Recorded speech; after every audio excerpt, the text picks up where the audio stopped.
Hello, I'm Dominic Ortiz, the CEO of Potawatomi Casinos Hotels. Welcome to Thanalysis Live on Saturday night in Potawatomi. We got a legendary lineup. I hope that you know we are in one of the premier destinations of the Midwest. We're Wisconsin proud, grown from Milwaukee. We now have one of the #1 retail sports books in the country. So when you get done with this show, I hope you stay and play, have some fun. The excitement's here. We'll see you after the show.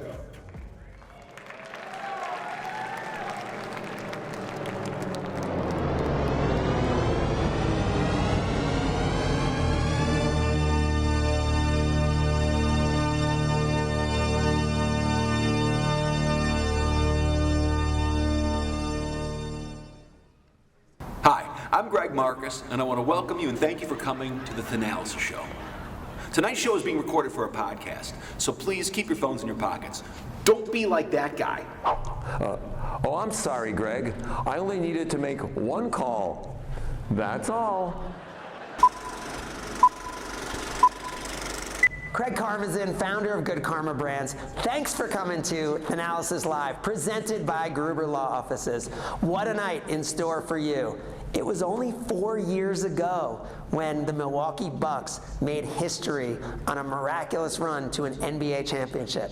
And 3 weeks from now, we all get to experience it again. Tonight, it gets going. And the reason is because a family has decided to be committed to Wisconsin. Just like 27 years ago, I decided that Wisconsin was the right place for Good Karma Brands. Giannis Antetokounmpo came to Milwaukee 10 years ago, and Thanasis has made this his home, and we have all been the beneficiary. What a special night we have in store for you. To kick it all off, let's send it over to someone you know from College Game Day on ESPN and from Jen, Gabe, and Chewy on ESPN Milwaukee. Here's Jen Lada. Everybody, how are we doing tonight, Milwaukee? Oh, I'm gonna be that host. How are we doing tonight, Milwaukee? All right, that was a little bit better. I'm sure you guys will get, what do they call it, juiced up, greased up as the night goes on, and we'll have energy that'll keep going up. I am Jen Lada from ESPN and ESPN Milwaukee. This is the participation portion of the evening, so how many of y'all listen to 94.5 ESPN Milwaukee? How many of y'all listen to Jen, Gabe, and Chewy in the morning, Monday through Friday from 7 to 9? To our loyal listeners out there, I just have 2 words for you guys. But why?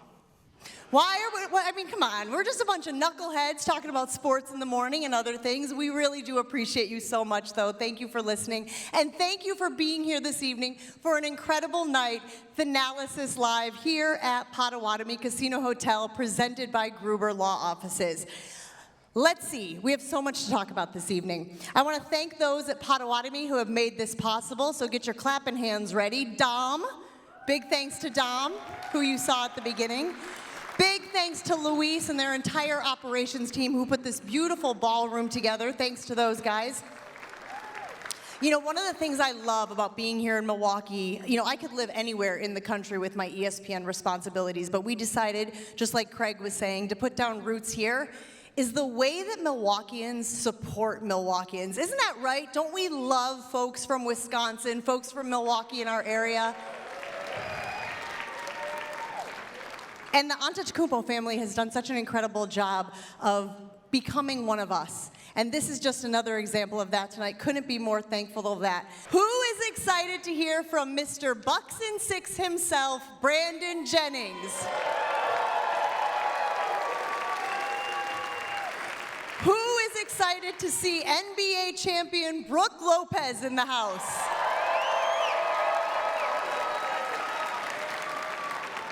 And who wants to show Kyle Kuzma a warm Wisconsin welcome?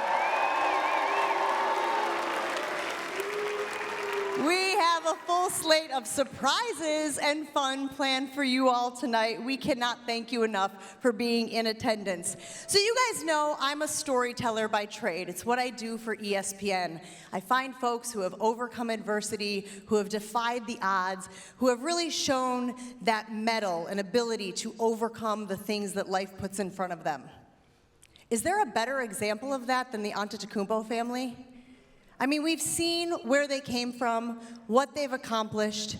It is really remarkable.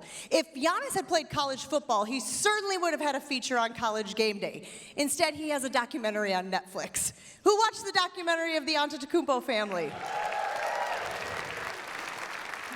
And some of his family here with us tonight as well. We are so fortunate to have this family here in Milwaukee with us, to call it home, and to put on an event like this tonight. So I hope everybody in here just realizes the great fortune we have of having a family like this invested in our community. It certainly means the world to us.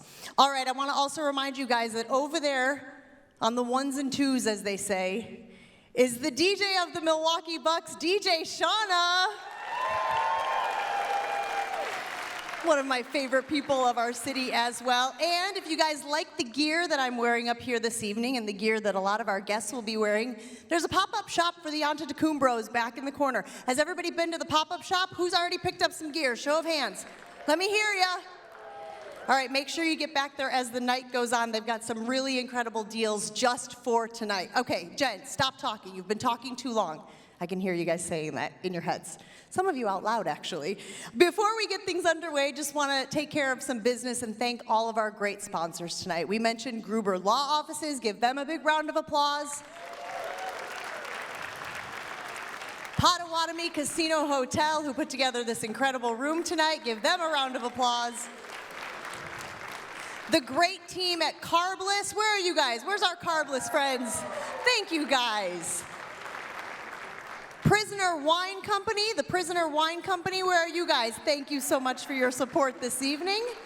And McDonald's is with us as well this evening. Thank you, McDonald's. It is time to go. Without further ado, Good Karma Brands presents to you this evening, Thanalysis Live. Welcome to another episode of Thanalysis Show. Welcome to another episode of Thanalysis. Welcome to another episode of Thanalysis Show, which is one and only Thanasis Antetokounmpo. I've been on social media more. Sometimes you come up, Yes. and I'm like, why does everybody like this guy? I need my shades. I need my shades. Get the swag on. Right now. Yeah, just try right now. Let me know what you think. Damn. You okay? You sure? You good? Thought you was my dog. You know, I've heard a lot of stuff about Alaska. It makes me scared to go there. Some of these damn animals and stuff. This is what we call Masterclass. You gotta know you're masterclass. Every time I see you, you got this look. Like, yeah, I know. So I'll let you know. You report something about the Bucks, I'm on your ass. You heard it here first.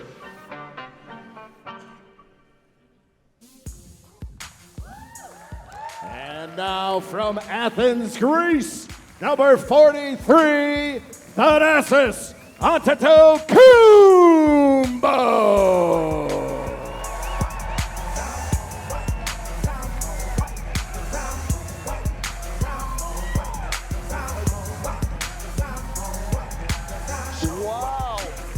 Wow, oh my God. Can you guys hear me? Tony, can they? Okay.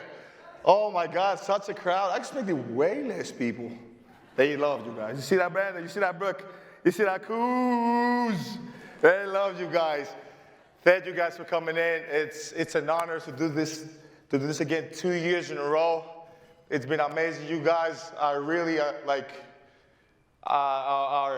fire, our strength. And, you know, this is not a game, this is not a fight, it's just some honest people having a conversation. And you guys showed up, and it's full house, full building. This is love, and I don't take this for granted. Thank you so much, thank you. Thank you.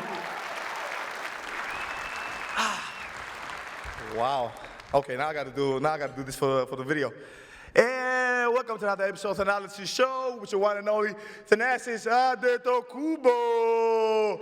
And I gotta say this. Want to thank our starting five team outside the court, which is our sponsors, Gruber Law Offices. One call. Yes. I practice that a lot. Yes. Second, I want to thank Mr. Dom. He's amazing. He's been with us since the beginning of the show. He's incredible. Want to thank Katie, Adam, everybody with Carbliss. You guys continue to support us. Want to thank Reason One Company. They're with us. And last but not least, I'm loving it. McDonald's in the building. Thank you, thank you, thank you. Hey, without further ado, Tony, you ready? Welcome my producer and co-host, Tony C.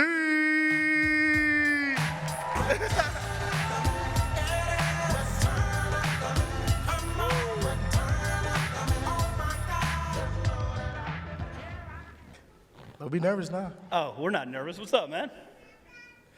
I'm good. I'm just thinking. I'm thinking like, I should do this every day. I think we could get a crowd every day. I should do this every day. I'm so glad people are here. But I do really want to talk about, I mean, if I say the Bucks now, you're going to look at me like, get basketball again and get in basketball. But I do really want to talk about the Bucks. But before we get into that, I want to, I don't know, where would your schedule go? What's wrong with you? I want to talk about you for a second here. So when we did this show last year, it was right about the same time you were getting ready for a playoff run. Yeah. Things look a little bit different this time around. And we've kind of been, we opened the gates a little bit, showed some videos of you rehabbing, showed some videos of you working out. But now with all the loyal fans in the room, I wanted to hear from you. Take me back to the day you learned about your injury. Not the day you heard it, but the day you learned about your injury, what it was, and everything that went through your mind in those couple of minutes when, Doc told you what was up. Wow. It's crazy. We was actually supposed to do a show. We were. We were supposed to do a show. Not only a show, we were supposed to go to a barbecue. Yeah, we were supposed to go to a barbecue, and then, I'm beginning my routine, and all of a sudden, I have a display. I turn around, I feel like somebody kicked me, look around, nobody, I still keep going, because I don't know what it is. So I finish the play, and then I limp out, and I come out like, okay, you know what? I got to go to this barbecue, and I'm flying. I got to go to Greece. And before I even know, I'm like, hey, Scott, go to my guy Scott. I'm like, hey, just give me like a patch or something because I'm going to fly, so I want to keep it warm. And he's like, T.A., let me see something. Let me check something.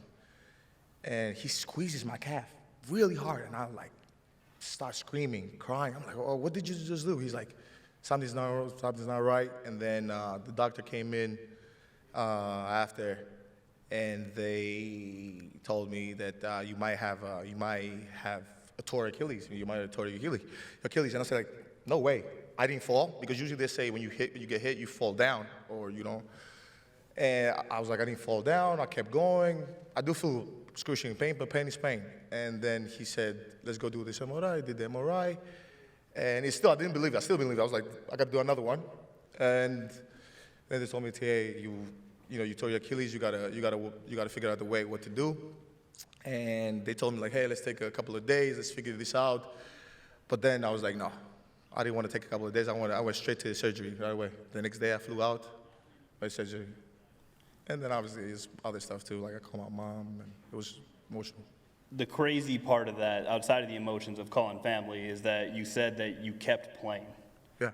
Not many people outside of, I don't know, probably you, your brother made a pretty nice comeback during the NBA Finals when he had an injury, can walk, much less keep playing after an Achilles tear. That's why I didn't believe him. That's why I was like, no way. But so the thing is, and this is an important lesson, right? So when you're healthy, you have a bunch of problems. Everything bothers you. This is bothering me. Got co-worker, people on social media, my friends, this. But when it's about health, you only have one problem. Only one. Just how to get healthy, how to be back. And, I couldn't walk. And then I started putting the goals, right? The goals were let me get out the boot by the Olympics. I tried, I couldn't. I was like, let me get out the boot. And I was like, please, let me be able to dance at my brother's wedding. Please, please, please. And then I did that, right? And then I just worked my way back, but I'm back. You back? Sure, I'm back. Fully cleared? I'm back. Fully I'm cleared? Back. I'm back. I'm back. I'm back, but. Not to go to, we're going to have a bunch of fun, but the emotional part of all this, that recovery, athletes in the room know what it's like to have the game taken away from you. You had the podcast, you have everything else you do to keep your mind active. during this rehab and recovery, but just give a little bit of insight how tough that really is. Those long hours, I watched this man pick up marbles with his toes and put them in a cup because that was part of the Achilles rehab. Yes. Like that was all the workout he could do that day, and that was hard. Yeah, it was harder to emotionally draining, is because I'm doing all these things outside the court, so people just automatically assume like, oh, you're straight, you're fine, but like, no, this is like basketball changed my life, you know, and I'm doing all these things outside the court, and people are like, hey, you could do this, you could do that. That was the most draining thing. People not thinking about basketball, right? And then I had to now understand like I did this every day till even today. Sometimes I'll just lay down and go like, so we can keep rehabbing, and you know like all of a sudden you know that agenda changes. You have all these people approach you and the agenda changes. Like, oh no, you should film your document. You should film your comeback. You should film this. You should film that. I'm like, what are you talking about, bro? I'm trying to come back. This is irrelevant towards the grand scheme of things. But yeah, it's hard. But you know, I'm grateful for like my family, my friends. Like this is my brothers. Like Brooke, bro, these guys, like they're my brothers. Like, and just, you know, calling me, texting me, they're like, hey, you good? And just even, you know, like we live in a world that everybody's in their own bubble, and you know, sometimes like people will talk to you, but they're really not listening. You know, and to be able to then show so much care from me, like, hey, TA, how you doing? And even though they're going through this excruciating season or training camp or summer, to really check on me, I was happy and I was glad that I really have people in my corner. So we got to get to a couple guests this evening. Yeah. We all know you got a couple tricks up your sleeve, and for those who were at this show last year, they saw Stephen A. Smith come out on stage as a complete surprise to everyone in the city of Milwaukee, including some of the people that were on stage. You don't only do that at live shows, though, so I want to play a clip here in a second. Okay. We were recording a podcast. It was like a day or two, maybe the week of Christmas, and so one of my favorite TA stories. He shows up to the studio after the Bucks game, and he said, my mom is going to be a guest on today's show. And yeah. I believed him. Maybe that's on me, but I believed him. But I was also super excited because I was like, all right, I have questions for your mother. Like, I was ready. I had so many questions for your mom. And we're at the studio, and we're recording. We got everything set up. And then there's a knock at the door, and it's like 12 o'clock at night. There's a knock on the door, and the studio operator, Richie, he's in the building tonight, he says something I can't say on the stage right now. And I was like, that's not his mom at the door. And then, as we see in this video here, there's a pretty good basketball player decided to crash the party. In a moment, and I think Mama, she just told me don't leave because somebody's coming. Because he texted me, don't leave, somebody's coming. That's why I said it. I was so ready to ask your mom about you. No. I think you're going to say it. You are. Okay, this is like, don't cut it. Just keep going. Yeah, it's like, no, but it's. I only do live stuff. Yes. Okay. So we have a special guest for people on audio. His name is. I have to do this intro. I can't just do it. Okay. No, do the proper intro. Do the proper intro. Welcome in Thanalysis show, Giannis Antetokounmpo. Thank you. The full intro. That's just a small little surprise for us recording that night. First of all, it's a surprise for you because you got nervous. Like you were interviewing, I don't know who. I'm like, we do this podcast all year together, and all of a sudden my brother showed up. Now you're nervous. But my mom actually told me, it was like, hey, don't leave, because I think Giannis told her, just text him. Okay. So I can surprise him. But it's always nice because, you know, like he wants, like, you know, once or twice a year, he actually wants to come out there and really, like, say whatever he has in his mind, in his heart, you know? And I think just because of how the season went, how the season started, he really wanted to support the guys and tell them, like, hey, guys, you know, like, it's not just you guys, the new people who are coming into the league as going through it, even us, which season in. We're talking about 12 to 13 years in, Giannis, right? It's saying, like, hey, look, the one day they say this, second day they say this. You know, they say, oh, the best team or the worst team. But him being so like in tune, this is why I can't, this is something that money cannot buy. I cannot buy this. It doesn't matter what I have in the plan. I cannot buy the love of my mom. You know, I cannot buy the love of a brother. You know, I cannot buy this. It doesn't matter what you have. You cannot buy the love somebody has for you to say, you know what, I'm going to go and support you, you know? So I don't take this for granted. My mom's here tonight, too. Yeah, shout out to mom. No, I still want to get your mom on the show, though. We got to make We are. Promise. That's not going to happen tonight. We got a full show packed for everyone. Well, full show, come on.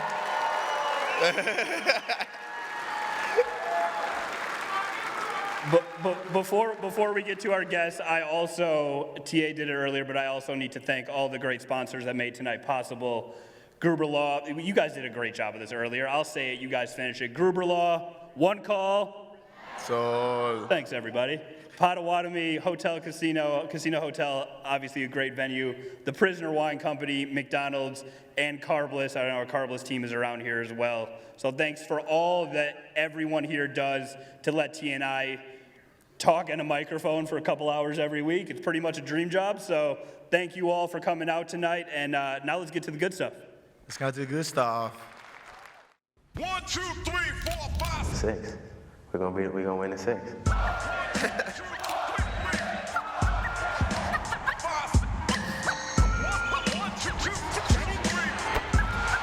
Record-breaking night. Jennings, he's got it! Brandon Jennings! And now, Mr. Boxing 6 himself, number 3, Brandon Jennings.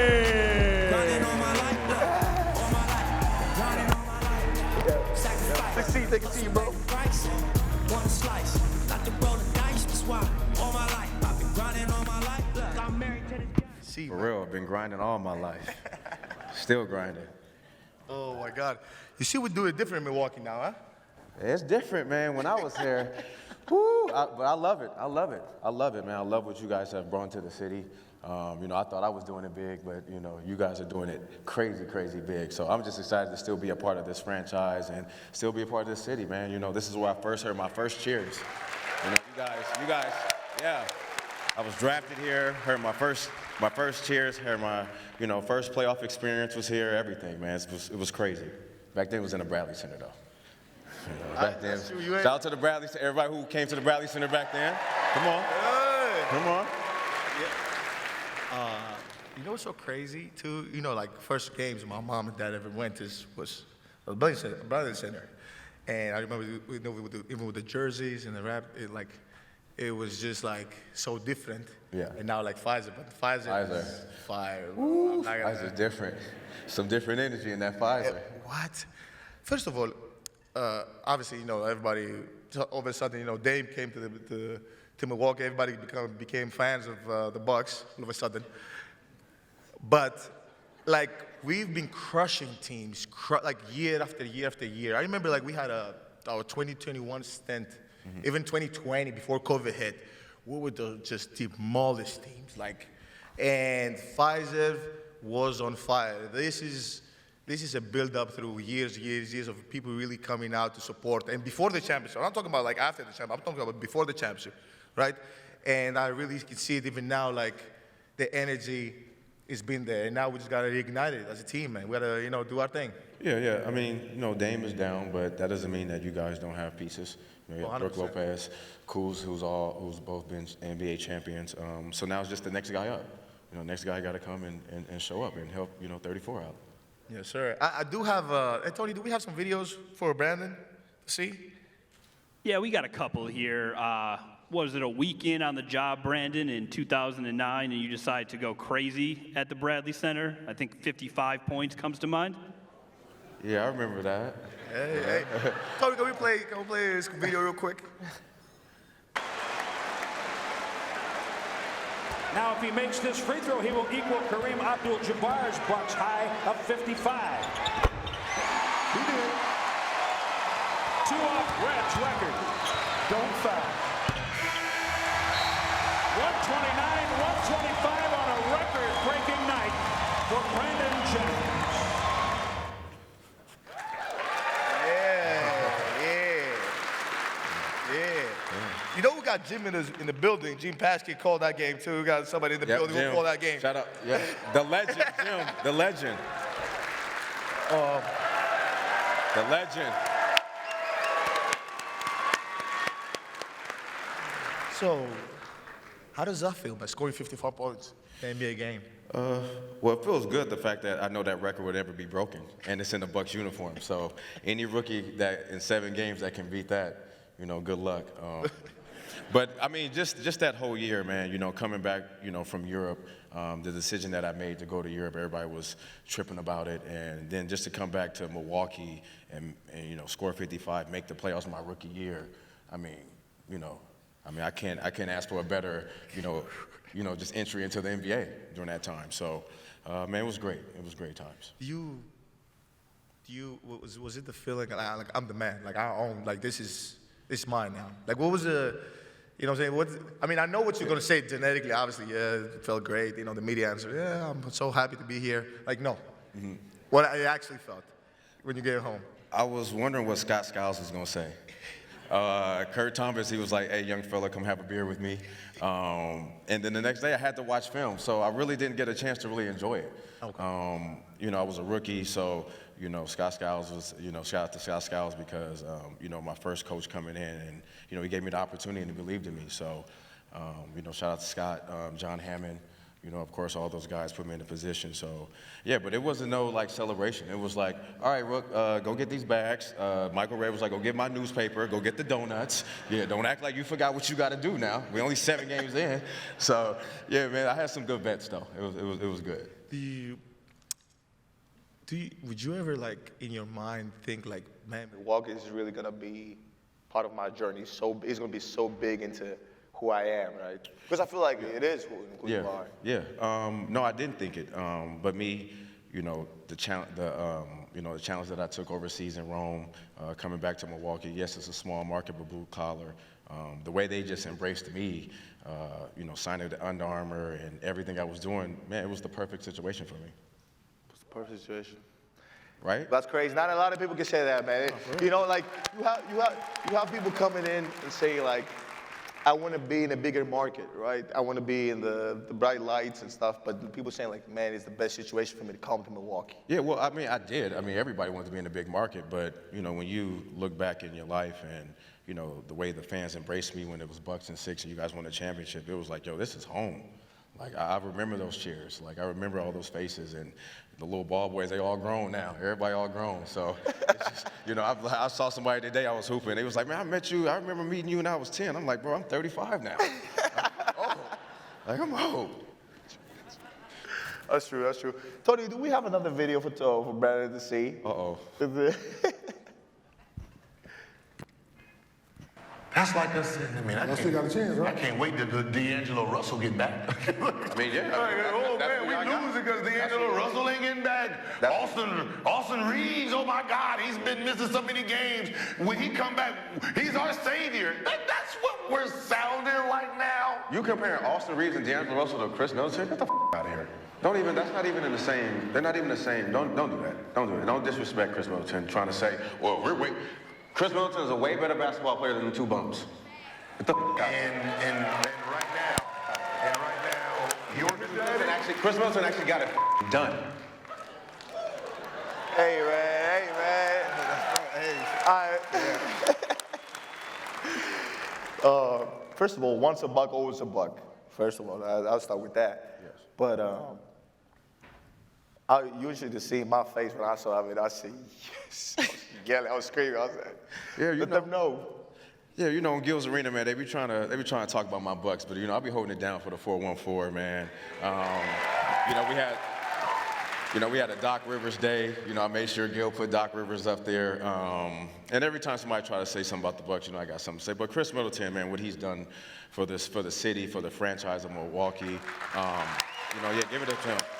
Yeah, Chris Middleton is the greatest small forward ever in Bucks history, and I'm standing on that. Ever. I'm right there with you. Do you think like there is all this now attention like around the Bucks, right? Like I don't feel this way. I mean, obviously the pre-Dame era. Mm-hmm. Like I feel like before the pre-Dame era was so different, right? And then after with Dame, the duo, everybody just been so much attention towards the team. Do you think like that? Do you think that that's true? Yeah, well, once you become a champion, everybody's trying to figure out a way to not make you a champion again. So you guys are going to get, you guys have the best player in the NBA on your team, Giannis. Everything that he's done, he could be MVP every year if we really think about it. But yeah, it's just, I'm gonna keep the excitement too. I'm on the number one podcast, so I'm always talk my, about the Bucks. But that's just what happens. That's just what happens when you win. Everybody's trying to figure out a way to stop that noise, but you can never. You can never stop that noise, and it just, it's all about consistency, and we just start to stay off.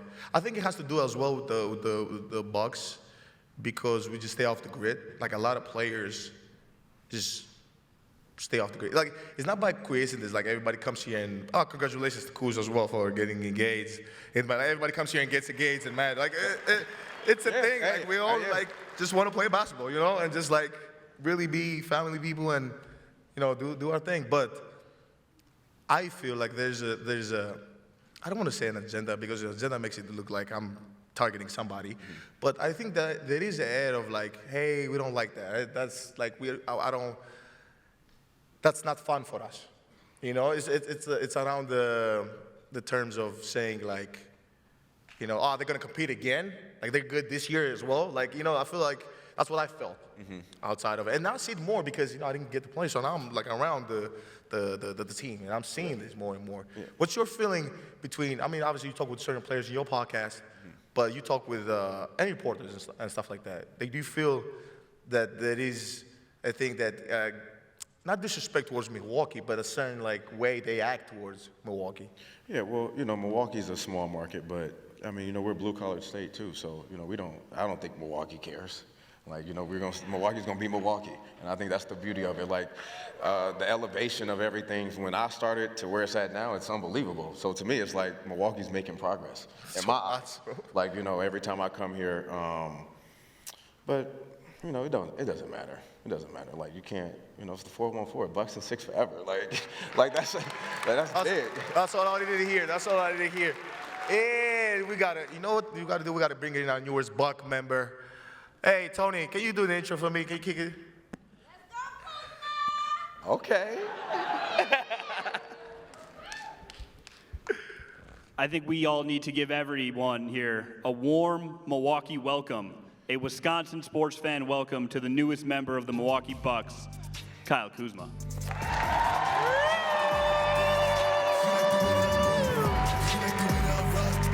been great. Extremely welcoming. I kind of feel like I've already been here for a while. Tell a man get lost. His dog give no damn what it costs. Sitting on beats like drunks at the bar. Came home with a Philly in sync where stars. Yeah, let me on the worst days. Not only on the high surf turf days. Tell me hard work pays, feet raised up for to get it out the dirt day.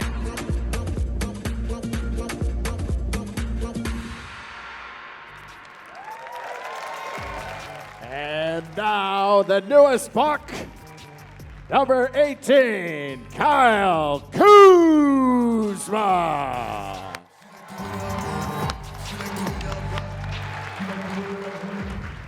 First of all, have you seen your nicknames online? Say it again? Have you seen your nicknames online? No. Cruise Control? You didn't see that? That's been there for a minute, though.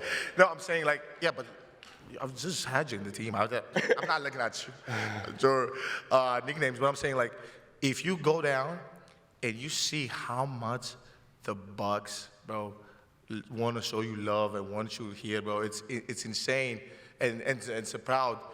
It makes me proud because even like Chris leaving, the Bucks, I'm so excited to have you, and it made me even more proud when I met you, and I was like, oh my God, this guy's amazing. This guy's a great kid. He's here to win. He's here to work. Gassing me up right now, everybody. Gassing me up. No, but I'm saying it. It's true. But man, what do you expect from the Bucks? Like, what do you expect from Milwaukee? Prior to getting here? Yeah. I don't really know. Truly, I think I was just excited to be here first and foremost. Just having the opportunity to like compete and play like winning basketball again. It's been a little while since my Laker days, my glory days. Yeah. But, yeah, it's been a while. Yeah. You know what I mean? It's 3.5 years, so I'm coming here like happy camper. Yeah. Happy Oh man, we're happy to have you, man. Do you?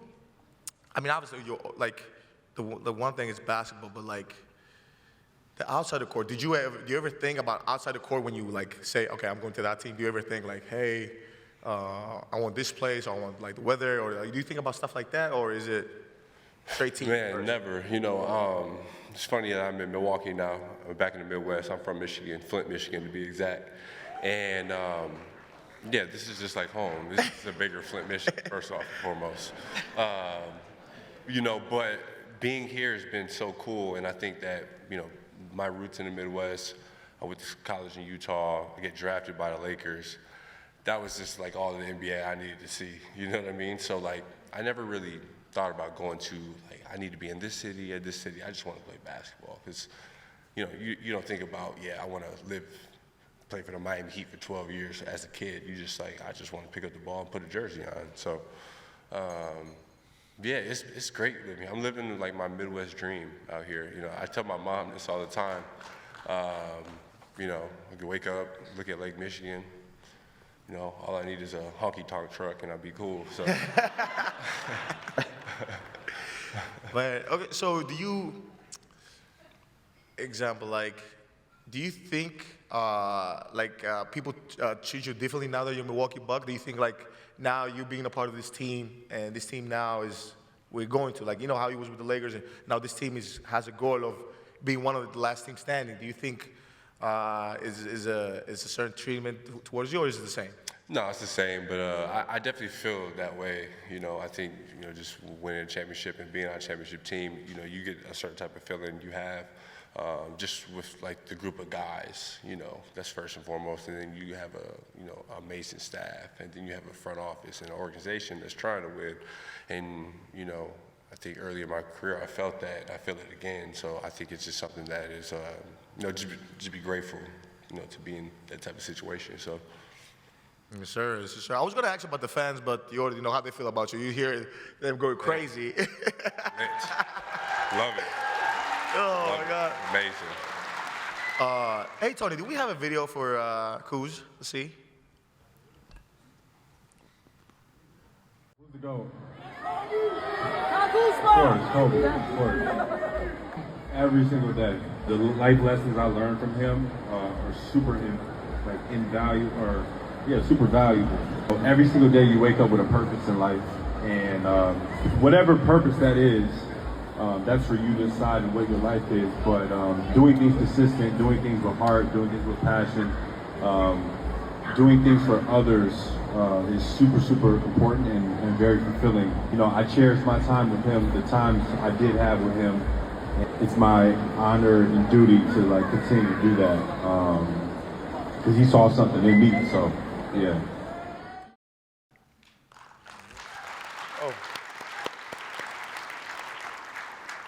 So it's crazy because I found out you like to travel, you do all these things, even from other sources. Like, hey man, I saw him in Italy, I saw him in France, and then I had this video, and I was watching this video. I was like, oh my God, he was in China. He was talking about Kobe and how he inspired you to do all these things.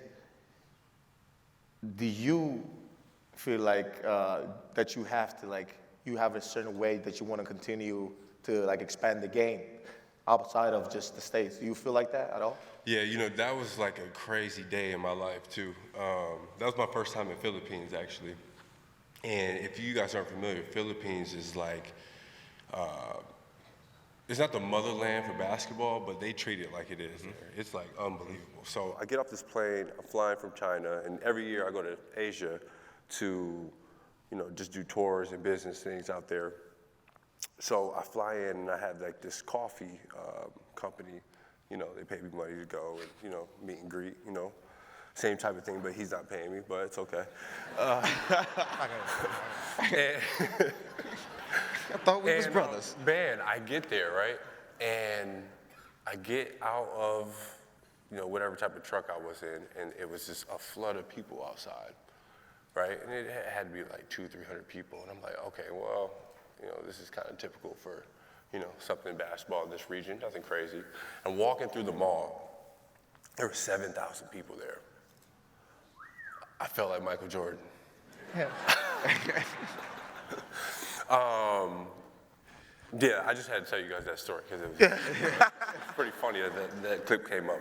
But to answer your question, I will say that I just want to experience life to the fullest, and I'm just a kid from Michigan.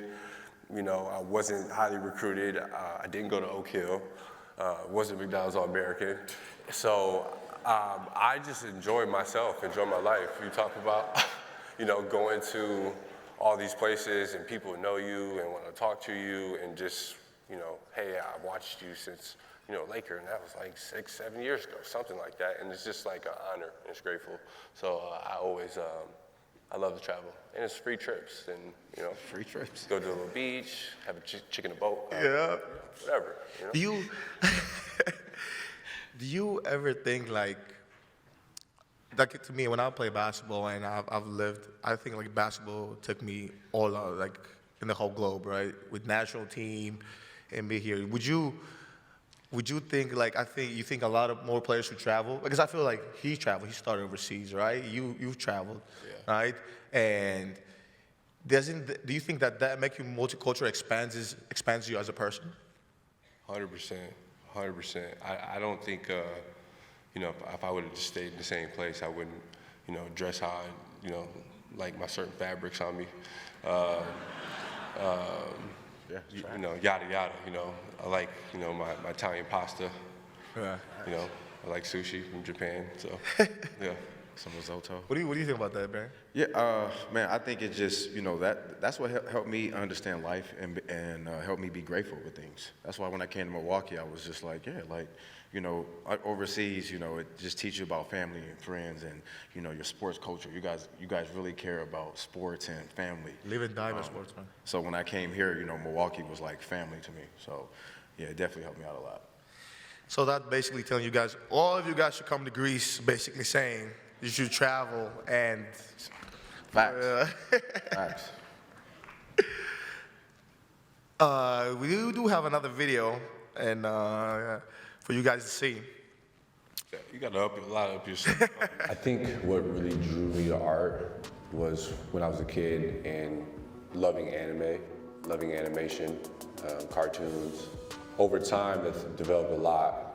I'm not the biggest anime person anymore, but now I like a lot of more contemporary things. I like sculptures, I like abstract pieces, and some of the outfits I've wore, whether the silhouettes have been, really big, tight, small, baggy, puffy, all those things kind of show off my love for art. It's fire. It's fire, bro. It's fire. I appreciate that. Free spirit. You know what? We have a game here we're going to play today. You guys, this is a little surprise. Hey, Tony, can you kick it in real quick? Absolutely. So what's Thanalysis Live without a little bit of a game? So for those familiar, Thanasis is very good with the pregame fit. He's very into fashion as well. Kyle Kuzma, very good, obviously, Mr. Vogue with the fashion himself.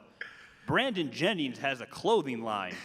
Brandon Jennings travels the world to look at other types of fashion as well.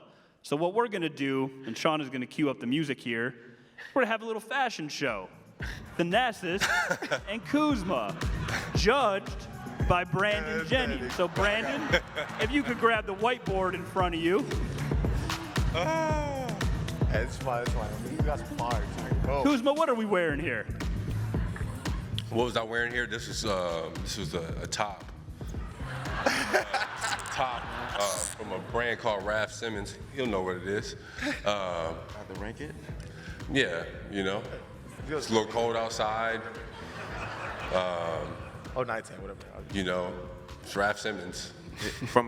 So we're gonna do this from a 7 to 10, and you know what, man? I'm gonna just give you an 8.5. Love that. Thank you. 8.5. It got 65 million views. Because you gotta be a free spirit in fashion. You heard what you said? 65 million views, man. Across the world. Yeah. Across the world, trendsetter. 60 million. Who is it? Who is that? What's next? Look like Morris Chestnut. Okay. Hey, you know what? Tony. Hey, but hey. He has said the picture. You can say whatever. You can say whatever. Oh my God. Hey, for the confidence, man, I'm gonna give it a 9. I'm not gonna front. You gotta be a bad man to wear that pink. You gotta be strong to wear that pink. Thank you.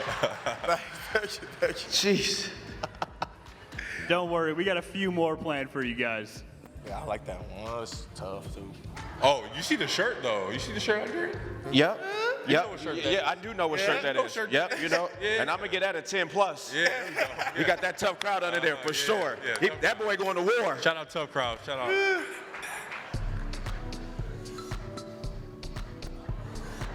Oh, this is Bucks. Tony, where did you get these pictures, Tony? I got sources. I like it. I mean, this is like, this is dad. Like, dad, like, go pick up the kids. You know what I'm saying? Hat backwards, You know what I'm saying? I'm gonna get us a 9, I like that. I need that jacket. Let's go next one. All right, we got one more of each of you. All right, now. Oh, is that a... what's the... It's a puffer jacket. It's a puffer jacket. No, I'm saying the designer. Rick Owens. Yeah, big one. Oh, Rick Owens? Yes. Oh, yeah, it's Rick. I mean, yeah. I mean, yeah, Rick is number 1. So I'm going to go 10. I love the confidence. And this is definitely, something you'll see at a fashion show or runway. So he was definitely on the runway that day. I'm going to give him a 10 plus. Fire right now, folks. I'm sorry. 2 10 pluses for Kyle. Yes. All right, we got one more. Thanasis in the winter gear. That's a puffer jacket. That's... Is that brown? Man, T. Is that all brown? I don't even know. Got the all brown puffer. All brown, kind of. Yep, he's definitely in Utah because I know that hotel. Yeah. They still put y'all there? Yeah, Great America. Come on, Bucks. I mean, come on, Utah. They did it. Nah, I like it, man. Utah, you didn't even have to go that hard there, but I like it. I'm going to give it a 10 because I like it. See y'all. Okay, I see y'all. Thank you. Thanks to everyone for participating in our Thanalysis Live fashion show. I was told to let everyone in the building know, obviously that's some worldwide fashion we just saw. However, we're in Milwaukee, so we know that the most fashionable statement that one can make is a Gruber Law Office's t-shirt that you catch at a Milwaukee Bucks game when Kuzma or Jennings back in the day or TA hits the 3. So if we could get the house lights on, we're gonna throw some t-shirts. Oh my God. It's t-shirt time from Gruber Law Offices. Who wants a t-shirt? Oh, shit.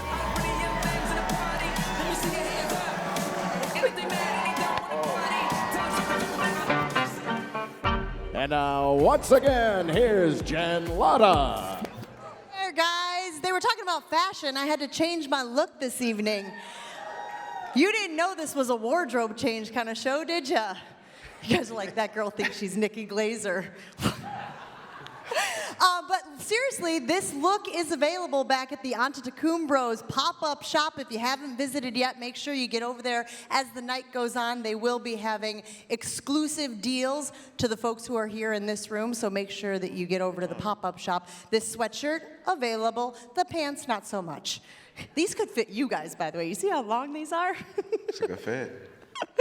All right, guys, while I'm up here, I want to remind you and tell you about some of the cool art that we have here on stage. This is by a local artist named Ike Winter. Ike is here with us tonight. Ike, where are you, bud? Oh, he's right here. Look at it. They put him front and center. We want to take a moment and share the creativity behind Ike's work. Take a look. There was one time I tried to get in the house.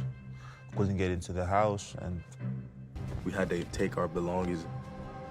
We obviously didn't have the money to have like a big fancy like U-Haul truck or like a moving company or something. We have no way to transport this fridge. I was young. I told my dad, maybe we can put it on a skateboard. We put the fridge on the skateboard, and we were just kind of like pushing the fridge down the block. We did it at like 12 a.m. so nobody could see us. At the end of the day, we had one another. My name is Ike Winter, and I'm a wood artist from Milwaukee, Wisconsin. I've been doing wood art for like 8 years now, but 2 or 3 years as a full-time career. Honestly, it just came out. I picked up a piece of wood on the side of the road one day and turned it into something, and just kind of fell in love with it after that. And I've just been pursuing it relentlessly ever since. The whole concept of what I do is literally pick up wood on the side of the road and then turn it into art. I don't go out and buy wood. I don't stain or paint it. It's like, what do I find every day on the side of the road and in alleys, and what can it turn into? And what other pieces of wood can I combine it with to make this art? One word to describe Milwaukee, I'll go with gritty. I like the word gritty and the way it gets described within our city. Honestly, as cheesy as it is, ever since I heard the phrase "in pursuit of creative fulfillment" from Unfinished, is like, that phrase has just stuck with me as a creative and as an artist. I just carry it with me every single day. It's a perfect definition of what my unfinished legacy is as an artist.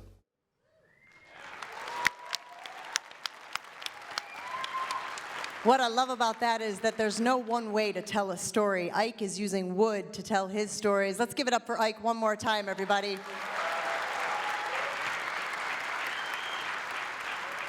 And I know that y'all shouted out Jim Paschke, who's in the audience with us this evening. Yes. But we also have Lisa Byington here with us this evening, the voice of the Milwaukee Bucks, play-by-play for your Milwaukee Bucks. All right, let's continue the show, all right? As Thanasis, Brandon, and Kyle get ready for the second half, it's time to introduce another guest. Take a look. Well, I guess we're done.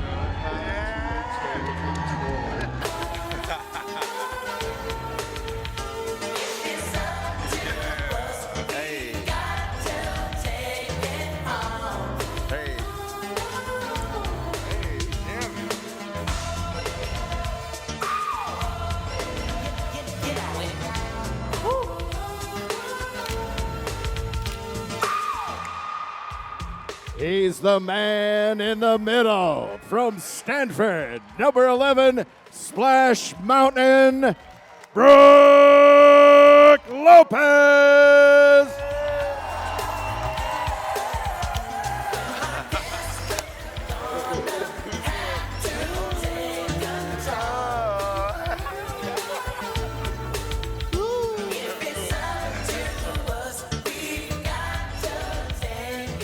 I'm not gonna lie, that video just made my day. That was great. Man, Brooke, first of all, thank you so much for coming in. Thank you for joining our starting five. Thank you. I'm happy to be here, and thank you to the showrunner, who may be you, TA, for putting the fashion stuff before I came up. Got my top by Stanford, bottom by Milwaukee Bucks, my eternal shell toes. I don't know how well I would have fared. First of all, Stanford, how's March Madness? Stanford? No, okay. I do have a video I want you to see first before we start. I want you to react to that. Let me know. Tony, go kick the video, please. At Adapt Basketball, we're all about training in the unpredictable and having to adapt to our environment. Here's a quick glimpse into one of our sessions.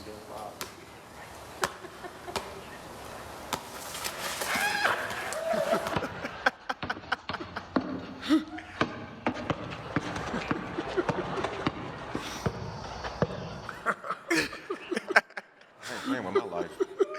And the reason I want to show you the video is I know your ass is going to be so funny.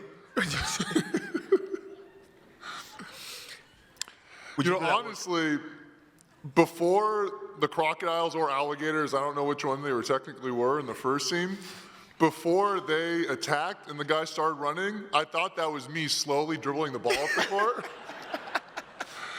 So don't show that to Doc, or he might actually try to use that for me. That totally reminded me of myself. Would you do that? Would you guys like work out like that? Would you guys? No, I ain't playing with my life like that. I love basketball, but not that. What about Kuz? You doing some steam? Come on, no chance. Oh, you guarantee me a championship. I would go with the little ostrich, though. I mess around with the ostrich. That's about it, though. You, Brooke, right? And the reason I said that, I just wanted to piggyback off that, saying like you've changed your whole game, right? The way you play, right? You went from, for people who don't know, my guy, he is one of the all-time leading scorers with the Brooklyn Nets, which is crazy. It's amazing. And then just only with off the post, not even shooting threes, and now you transition so much towards shooting. How did you do this?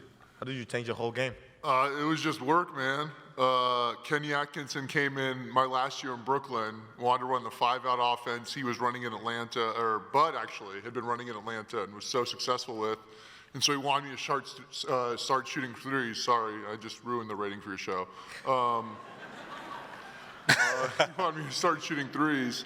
And so I got in the gym in the summer and started getting the reps up. And from there, that was kind of right before the league really transitioned. Steph came in, he was doing his things, but not a ton of guys, were shooting threes like that. And then, the wave hit shortly after. I went to LA for a year, and, things were different by then.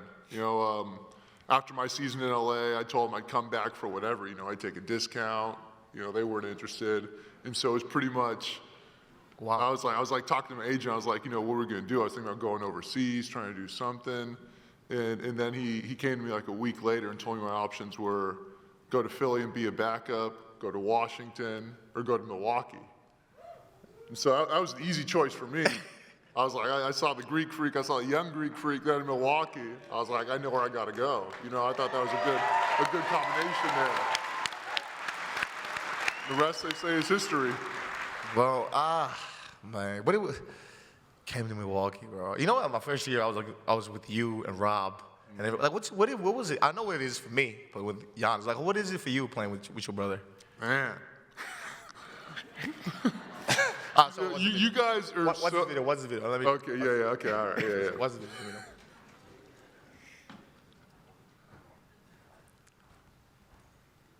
Good video. I'm Robin Lopez. And I'm Brook Lopez. Let's go play some basketball.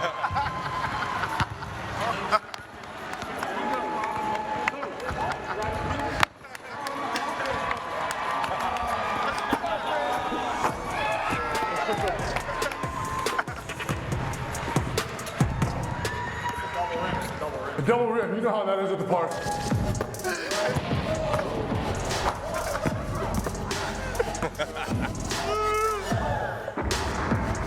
Tune in to NBA playoffs starting April 20th on ESPN and ABC. Good pass. Good assist.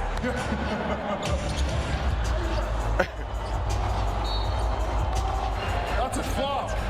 He's an actor. I know. He was in West Side Story. He's in West Side Story. Brooke is the better brother. Oh. He's mom's favorite. Oh. He's a better basketball player, and he's got a ring. Oh. Come on now. Oh. Hey, I'm not pulling this off. Oh. No, give me the. No, don't do it. Brother. High quality. Oh, wait, no.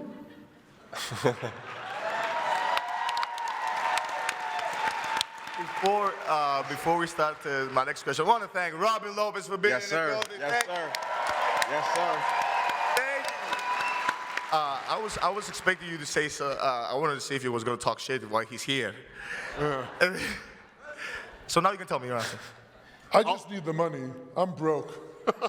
I'm already broke. I came here to get $100. Oh, wow. And a nice hot meal. You got to talk to, what's his name from Potawatomi? Dom, please. That's how it started. That's how this. So now this descent started. Yeah. It was so fast. We do have a starting five now, so we're almost complete. What do you like? What's the dynamic between you guys play? Like, do you guys in practice? Would you guys play harder against each other? This is like since growing up, in the driveway and stuff like that. We're talking the whole time. Half the time when we played, it just ended up in fist fights, and one of us would run in crying to mom. That's the toughest woman I've ever known. She would break up, 2 6'7" guys going at it, still fighting and crying junior in high school. She was the one who had to step in between us. But I guess all that, there's that love you Antetokounmpos have, but there's also that, simmering hate that's kept us going. Remember playing basketball? What was that like? Poor guy. Anyway. I'm sorry. I've been at the NBA Home for Retired Centers with Roy Hibbert and Andres Biedrins for the past year and change. So I'm sorry. This is the first time I've been out in a very long time. Okay. Hey, we usually just sit there and play Guess Who to keep up with our mental acuity, to stay sharp in our old age. You know, you saw me move around the court last year. It's rough. Things are rough. Things are rough. I'm not afraid to say that. Let's have fun. Let's have fun. Who saw Mufasa? Who was that for? They made 2 of those live action movies. They're not even live action. Anyway, I'm sorry. Go ahead.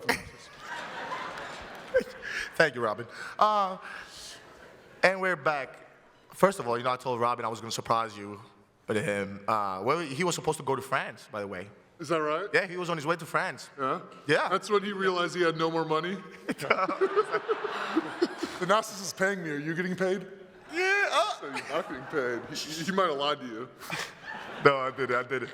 But I'm so glad Robin was able to surprise you because I'm all about bringing family together, and that's my goal. Try to unite people. But I do want to ask, right? Like all of us here, we all play against each other, right? Who do you like to play better against most? Like Robin or Brook? Who'd you rather play against? Ooh, I don't know. Because Robin, man, he had like this mean, then he would shoot it. So I never wanted to get in front of that. And then I feel like Brook is just like a mammoth. So like, that would be hard too, because he moves and he's got little tricks. You know what I mean? Show your tricks one time. Yeah, he does this every time. I know y'all haven't seen that a million times. You gotta do the A. Yeah, A. That was the sweetest showcase of somebody being like they're both garbage in the post. He minced his words so well. Did you see that? That was so kind. Thank you, Kuz. I appreciate that. Thank you. Oh my God. No, I was scared of Robin. You I was more scared of Robin than. You scared of Robin? Why are you scared of Robin? Robin's a good guy. He just had that big hair. It just was like, just mean, just more like me. Brooke was like, Brooke would say, "Hey, how you doing?" Before Robin, just nah. I've been mentally on edge for the past 16 years. The past 12 months haven't helped. Do you have something I could? Can I live in your guest house or something? Every day. He won't let me live in his guest house. Every day. I live in Portland. You know what Portland's known for? What? known for hobos. Huh? Amongst other things. We have a lot of strip clubs too, but they're known for. How would I know? Oh. How would I know? Oh. I can't do this. Okay, wait. I know. Before we get out of the Tony, do you have a video? I want us to watch some videos so guys can react. Do you have a video for us, Tony? We do have a video coming up. We have 5 NBA players on the stage. Somehow you all fit on that stage. Portland? Yeah. And we're going to react to something crazy that happened in the league just the other night.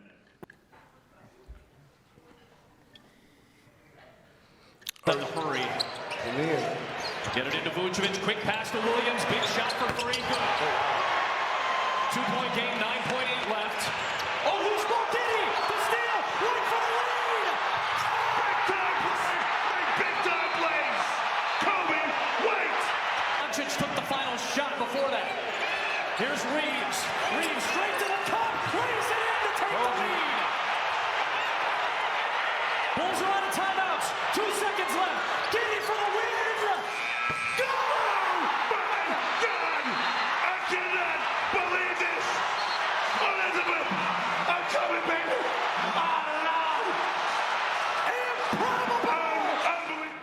Oh my God. Bro, first of all, Brandon, I'm gonna start with you because you was in a lot. You was watching this. First of all, and this is a question for all you guys, but I'll start with Brandon. How would the locker room be if this would have happened in the game, bro?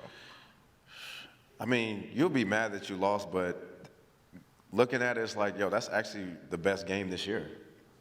Like if you think about just that whole action towards the end of the game, it's been like the best game that I've seen this year. I mean, hell of a shot. Just gotta. It's so many up and downs, in just that moment seeing it in the video. Kuz, you think First of all, what would you say? You walk in there, you'd be like, Am I in the Bulls locker room or am I in the Lakers locker room? Lakers. good question. Which one? Lakers. Both. Well, okay, Lakers, go. Well, Lakers, I mean, I can tell you for, experience, it probably was quiet in that locker room. Yeah, that was a murky one right there. I know if I was in the Bulls locker room, I'd be asking, where are we going tonight, He'd be going to Portland for all the strip clubs. Yeah. Yeah, exactly.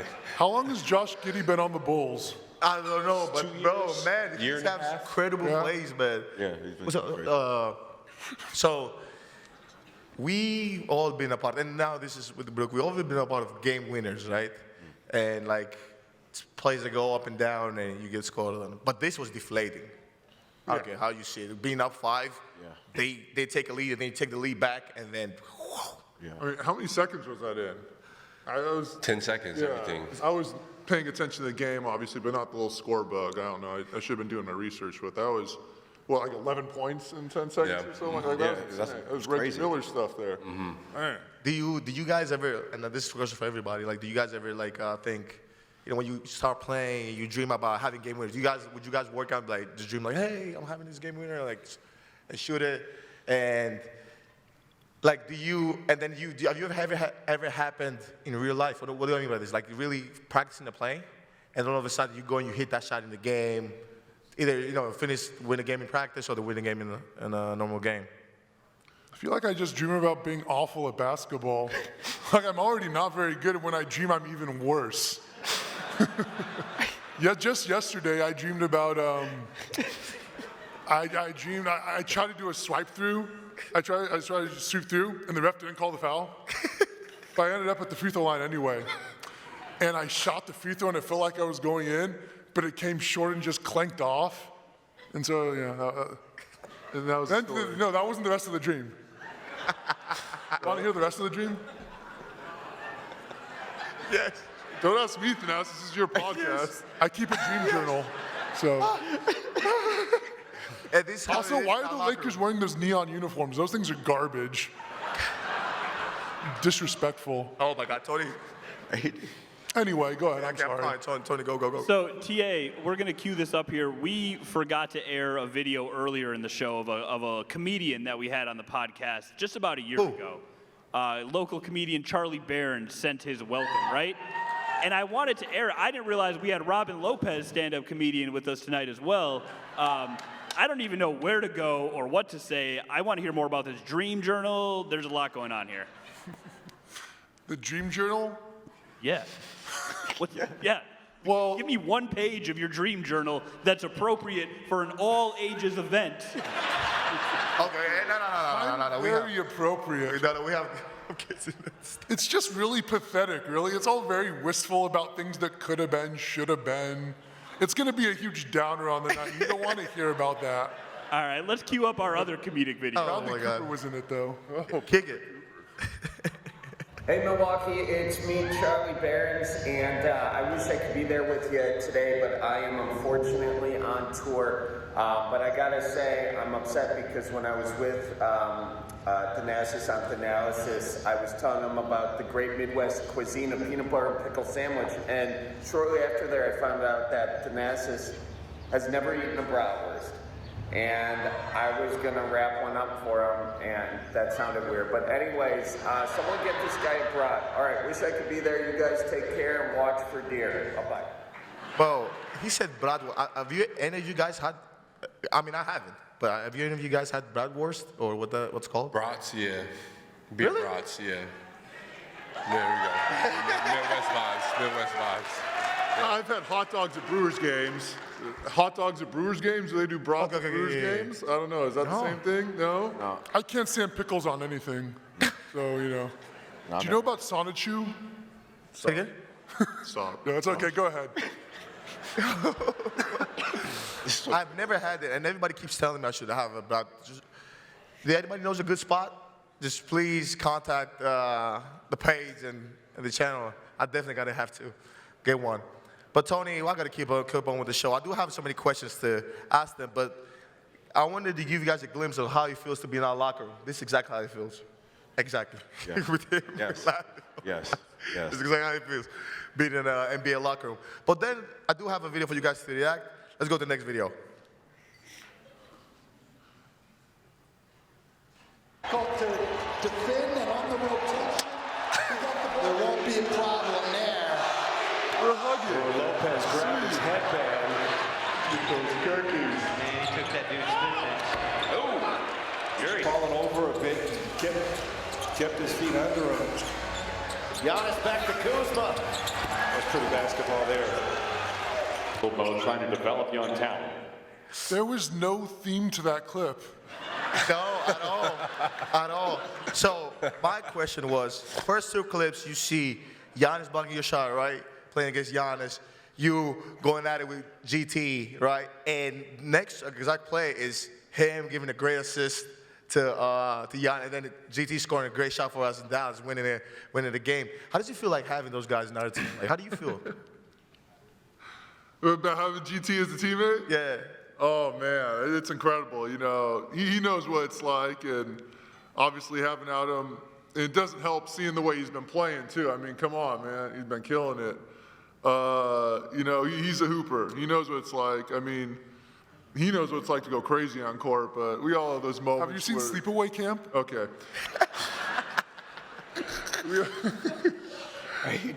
all have those moments where we see red and you don't really remember what happened, but, you know, I actually haven't talked to him about it. That would be a good topic. We have to follow up on that. Yeah, that's what I wanted to say. Like, have you addressed it? Like, my bad, bro. Like, sorry for taking off your headband on I mean, I don't know if I'd apologize. Like, I gave it to a fan. I don't know if he got it back. Like, that's a free souvenir. Maybe, you know, maybe that's why his reception's been so warm here. Yeah. You know, I could start something. Yeah, that's true. What about you, Kuz? Like, you playing against him, now you playing with him, now you alley-ooping and assist. Like, how does that feel playing with Jan?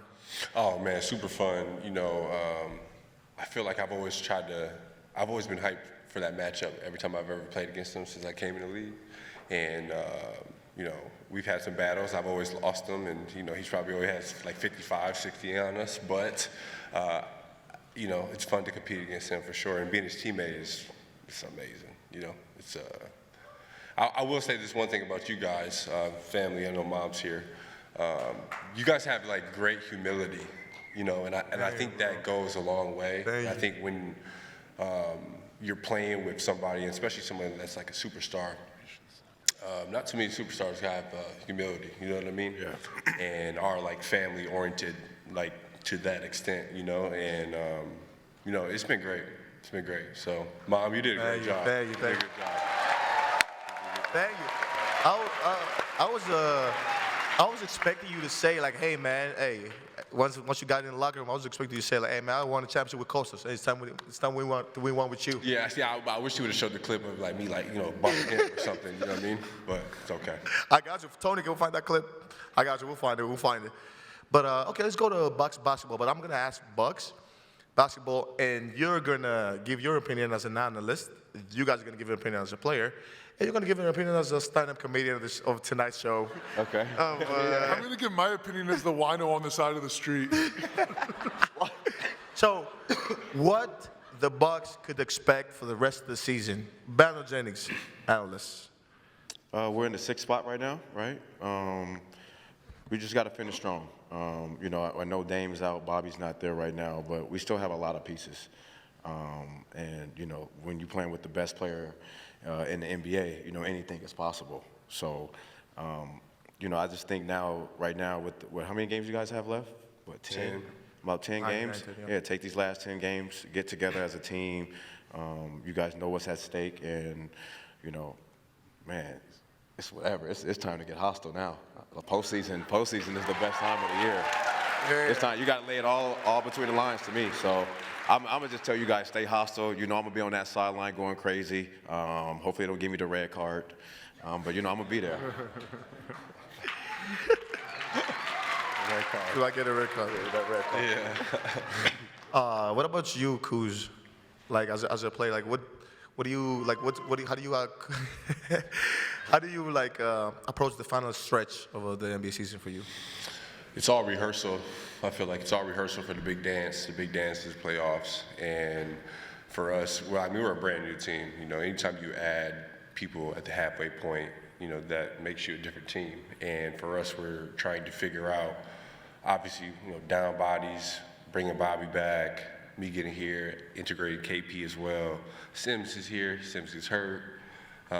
That's the life of the NBA, and I think for us, we're really just trying to figure out, you know, what works, you know, what screw goes into what hole, and that's something that's going to take time. But I think, you know, since All-Star break, you know, the number one thing is, I would say, is every day we just got to come in and believe that, you know, we're supposed to come out and win.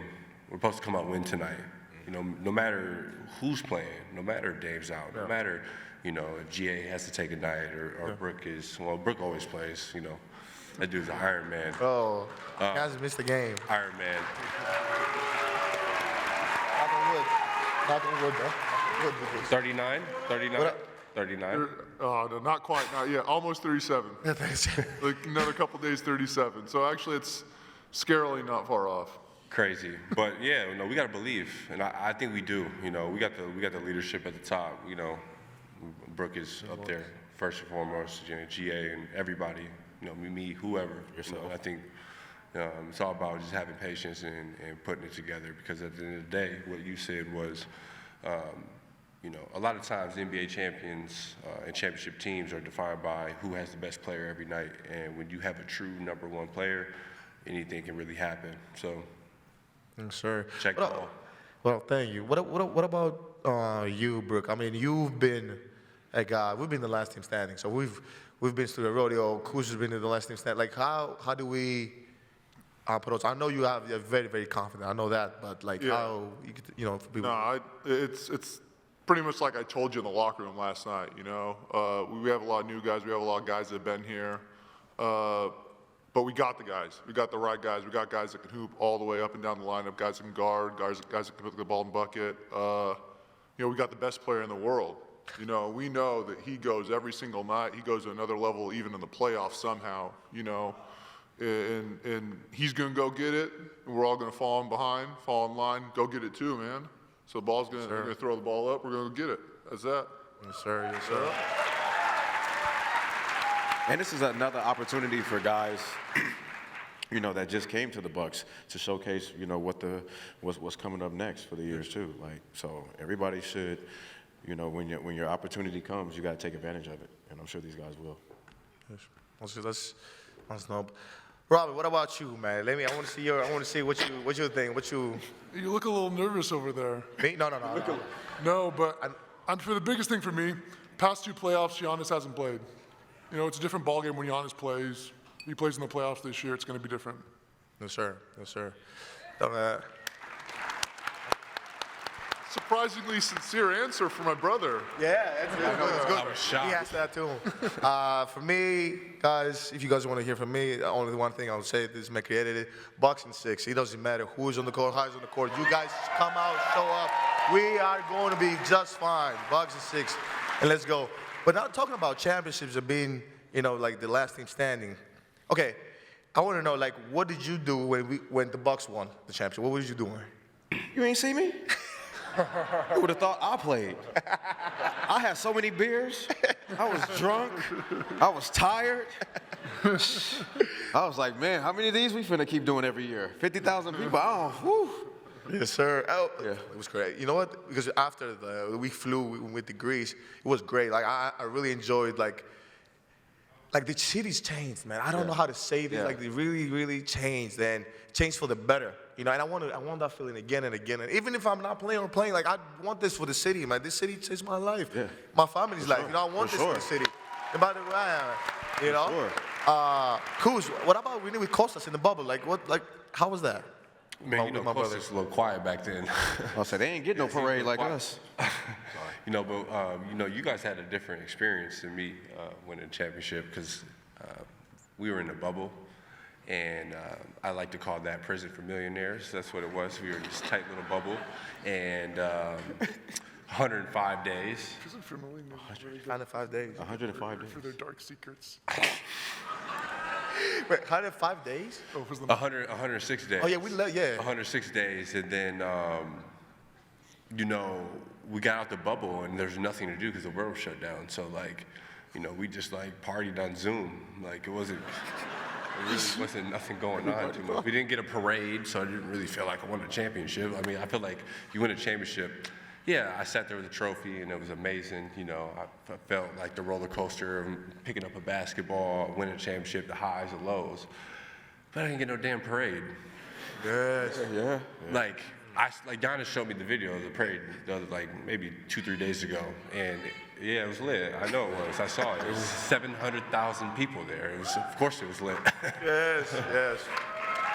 So yeah, that's like you said, we got a lot of proof. Like I want a parade because I never had one. So.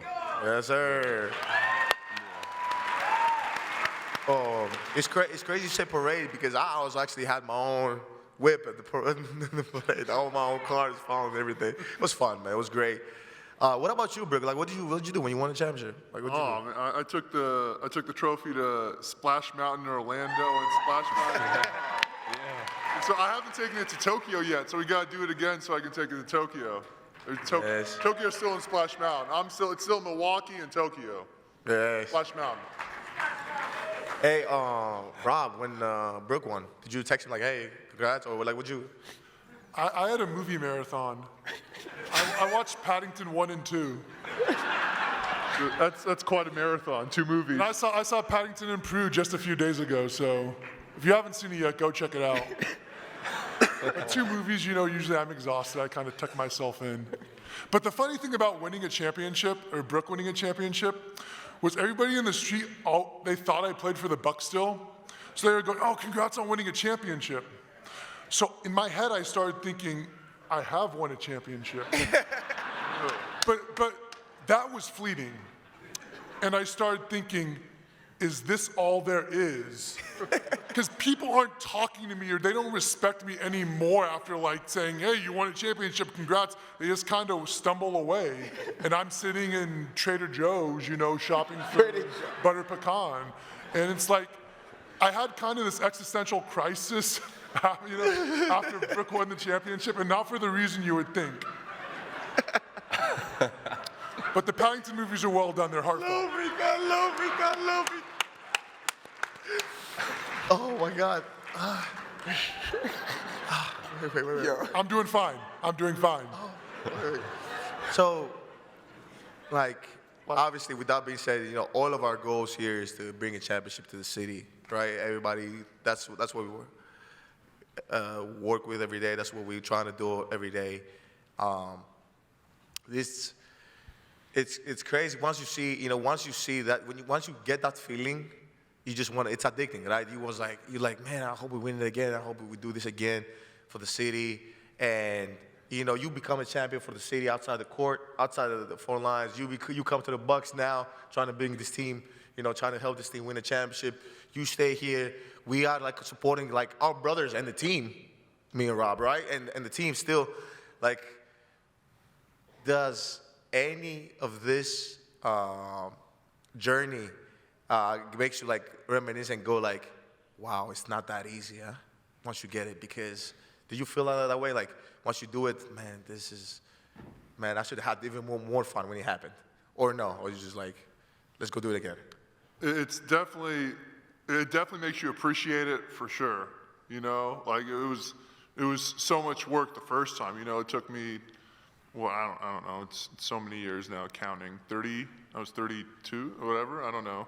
But you know, after that one, how old were you when it happened? I was gonna let that go, but then you know to work back at it, you know, have people get hurt or this and that happen in the past few seasons, you know, and you know the times come again. We got that opportunity coming in a few days again to get right back at it. You know, I just couldn't be more excited because there's nothing like it in the world. Yes, sir. Yes, sir. What about you, Kuz? Yeah, same for sure. You know, it's something that you just can't take for granted. I remember my second year in the NBA. This is before I won the championship in the third year, and on the team we had Tyson Chandler. I'll never forget in the locker room, and he was like, we were in like heat of moment, we're down, we might have lost 4 or 5 games in a row or something. Braun's first year, and he was like, you know, I've only been to the finals 1 year out of, you know, I think it was like 17, 18 years that he was in the league at that point. And then like, that moment hit me like, damn, like I can't really take none of this for granted. And I mean, why else would I either, you know, like small town kid, you know, basketball is my love, that's all I really care about, right?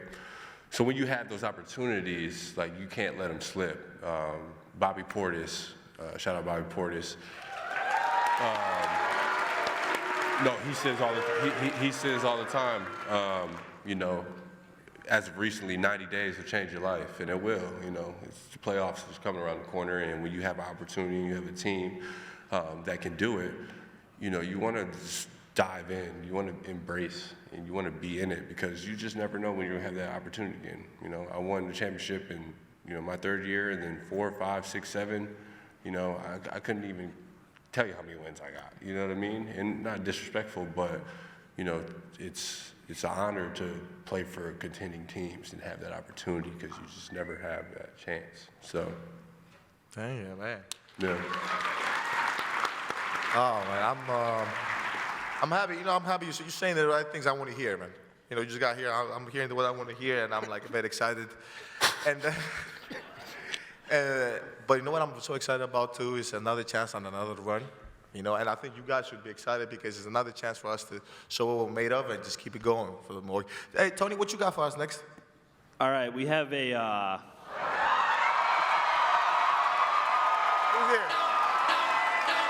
I was just going to say it was a loyal listener, someone who now follows the show on all social media platforms. Who's that? He's got a question for you guys. Where is I'm not sure what I'm reacting to. Hey, man. Hey, man. Hey, man. You guys started the show without me, man? What's going on? Give me a second.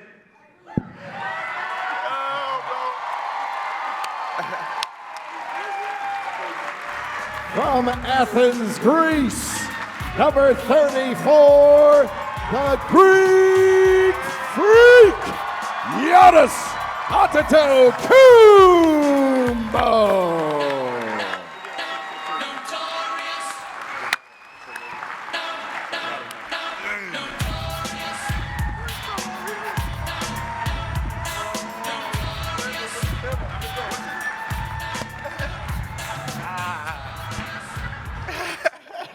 Greek. Oh my God! You know, it was a starting 5, but we didn't need somebody coming off the bench. There you go, my boy. There you go. Get the best 6 man here. We needed that. I'm not gonna lie to you guys. I just woke up. But it's fun to be here for a second year, and you know, I had so much fun doing this last year. So let's have some fun. You know, I'm kind of busy. I know. No. We bro. First of all, we don't even ask you. Just participate. We don't even ask you. If Rabin came, I had to come too.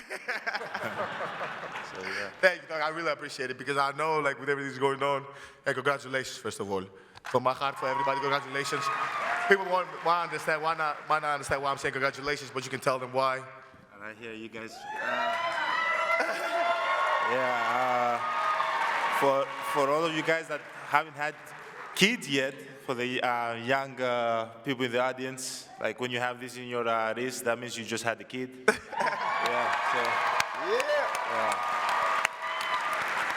Yeah, we just had Mariah is healthy, our kid is healthy, and I'm so happy that I'm here. What you got for me, man? Thank you. No, wait. You know what? Tony, forget about the schedule, man. There is no longer a schedule. There's no longer a curfew. What I'm going to ask is, and I asked them before, you know, what's the final stretch for the team? You know, everybody gave their answer. Like, what is the next 10 days for you guys? 10 games, I'm sorry, more or less, for you guys. And just to be how, you know, do we regret going back saying, man, we should have had more fun when we won, you know, or like, what does this mean for us? Another chance at it. You know, obviously, like, looking back at the past and how things went, like, we won the championship not too long ago, 3.5 years ago. Like I was just looking at the date, and it was 3.5 years ago, and like a lot of things have changed since then. But always I've tried not to focus in that. Like I gotta focus on now. How can I improve now? How can I be better now? How can I help my team be better? And now we have 10 games in front of us that we fighting for our lives. Like every game count. We're playing great teams. Moving forward, we're playing Detroit twice at the end of the season. We're playing tomorrow. We just fighting for our life. Every game counts for us to build good habit. And we just gotta be ready. We gotta be ready to go to battle in 20 days, pretty much. You know, we don't have Dame playing right now, which is a huge hit for the team. But at the end of the day, like, I think we face so many challenges throughout the season, and obviously it's going to be very, very hard, you know, playing out there without one guy that is probably All-NBA, All-Star, top 75, pretty much active Hall of Famer. But at the end of the day, we got to go there and just fight every game. This is what we do. Like sometimes, you know, it's hard to win. It's not easy to win, you know. So we just got to go out there, 10 last games, play hard, watch film, and get ready when April comes and whoever we are facing, if it's Detroit, if it's the Knicks, if it's the Pacers, whoever we're facing in the playoffs. Sorry. Dax, I wanted to say it, Dax. No, I was... Yeah, whoever we face, just go out there and get it done. I heard Kuzma said something that, you know, it takes 90 days to change your life, and I know how that feels. He won the championship. He knows how that feels, you know, so we're going to go out there and give everything we got. Man. Okay, so now I want to ask a question. I asked them, I said, who do you like, who do you rather play against, Robin or Brook, and why? I've had more highlights against Robin. Yeah. Really? Yeah. Okay. So Brook's never tackled you, so. So actually, I had the crazy block against Brook. I had the crazy block year 3 in Brooklyn. You didn't see me. I came from behind. Woo! I sent that shit to the crowd. You remember? So now my question is, but why? Like, so you just said because he has highlights, or because it's a certain way they play? No, I'm not gonna break it down. First of all, both unbelievable players played 15+ years in the NBA, which is only like 3% of the league ever, which is incredible. Yes. Yes. I think they're both great defenders. The only difference is that I'm trying to get to the paint. Like Brook, when you play against Brook in practice, when I played against Brook in my career when he was with Brooklyn and the Lakers, like when I drove the ball and he goes vertical, he goes up, like he leaves his feet, right? So it's harder to finish around Brook. But with Robin, he goes vertical, he never leaves the ground. So yeah, he goes up, but he doesn't leave the ground. So that means I have more, you know, more space time, to elaborate. more space to finish over him. So I think that's what I've noticed between the two. Bro, what you got to say about that? We appreciate the honesty, Giannis. You can leave now. You can leave now. No, but can I say something? Because I don't know if Brook have blocked me, but Robin has blocked me crazy. I think he picks and chooses when to jump. If it's waiting, he probably do. That's very kind of you, Thanasis. No. That's very kind of you.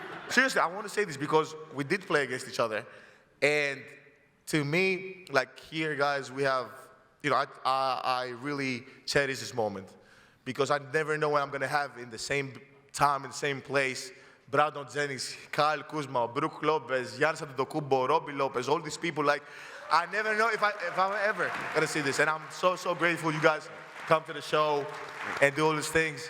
But you know, I don't want to take anybody's time. Could we, Tony, do we have people ask questions? You guys want to ask any question? We do. We're going to have some kids from the audience step up. Jen is off to the left, and she's going to introduce a couple kids here in a minute or so that has some questions for the guys. Hey guys, we're over here. Oh, look. We have some very excited kids to ask some questions. Now, they can ask of them any of you guys up on stage, but I did warn them, Robin's a bit of a wild card, so maybe we... No, he's not. He's joking. My bad. I thought it was like Casino when Sam Rothstein's running the Tangiers. I thought it was kind of my fault. My apologies. Exactly. Let's start with Evelyn here. Evelyn, who's your question for, and what do you want to know? Yes, me and my family are going to Greece in the summer. What's your favorite island in Greece? For Thanasis. Wow. Favorite island. There's so many of them, by the way. It's like 10,000 of them. Like, I want to say Paros. Paros is great. It's a great island. I think that's the middle for me. Where's that located? It's next to Mykonos. It's like an hour and a half from Mykonos. And after that is Sifnostinos, Serifos, Limnos. It's all the same. But that's the best. What about you, Big Fella? What's your... Yeah, for sure. Me? No, me. Oh, you? Yeah. He doesn't want to hang out with you. He asked, what's your favorite? Oh, I'm sorry. Yeah. Okay, you take that question. You don't know one, that's why. I do. I can name the Greek island. My favorite island, I'll say Santorini. There you go. Santorini. Yes, okay. Santorini. So we'll go to the next question. All right, we have Liam here. Liam, who's your question for? Giannis, What's your question? where's your favorite place to play basketball? Watch what you're saying now. Be careful. Do you want angry Milwaukeeans or angry Greeks? Somebody's going to be upset. Is that my question? That's you. So my favorite arena to play at, or like my favorite country to play at? Like, what's the question? If I like to play against like the Knicks or the Warriors? Both. Both, okay. Smart kid. I love playing in New York. I love playing in New York. I think it just brings the best out of me. And I love when I play for Greece and I represent my country. Before we go to the next question, I do want to ask you guys, like, what's your guys' favorite arena to play at? Like, Garden is tough. Garden. Yeah, the Garden. The Garden. Garden. Brooke? Pfizer. Pfizer. What about you, Bro? I always love playing in the Bay Area because I have Stanford friends, family that can come to the game. So that's what I love about that. Bay. I like that. Me.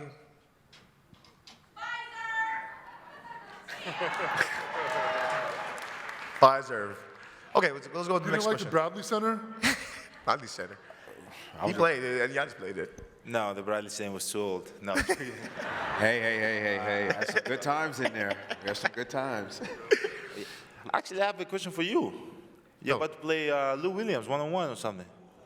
Yeah. Ooh. What are we doing with that? Pay-per-view right there, folks. You're not ready for that, though. Yeah, I'm ready. Yeah, we're getting that together in a month. I got a month to get ready, so I'll be ready for that. No, you're not. I saw you scratch your head.